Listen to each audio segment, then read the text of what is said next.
Well, this is going to go in a sort of different direction, and I'm fully going to step into my role of the crass American on this panel. A lesson that I have learned on this pandemic is we have to ask for what we're worth. Um, I don't know why classical music is so behind every other transactional field in the world, but like when you go into a store, you give them money and then you get the thing. I don't know why our field is so weird about it, but it has to change if we want to survive.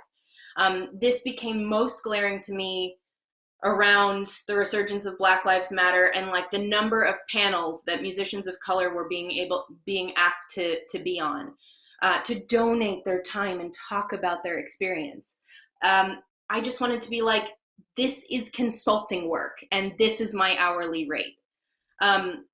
And then just from a musical perspective, you know, Tom and I, my husband and I, were putting out free content every day because it was fun for us. That was our passion project. But then on top of that, we would be getting emails from people asking us to make videos for their organization, often highlighting the plight of how difficult it is for a musician in these times for free. And we were just like, no, pay, like there's so much.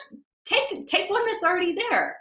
And I have to say, I have felt more empowered the further on the pandemic has gone.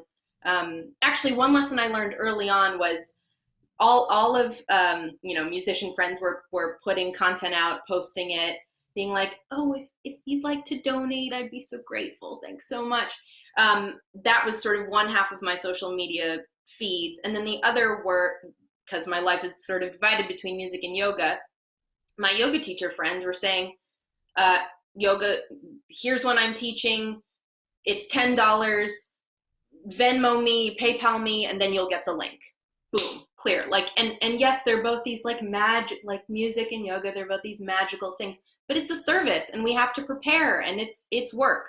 And I was just really struck by the disparity between like the two halves of my life. One field was very good at operating the business side of it, and one was horrendous.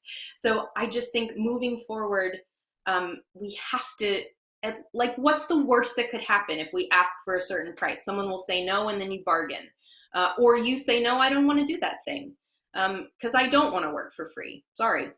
And if I do, like, I will very happily offer it to you of my own free will. But like, if you ask for something, like, you have to name your price.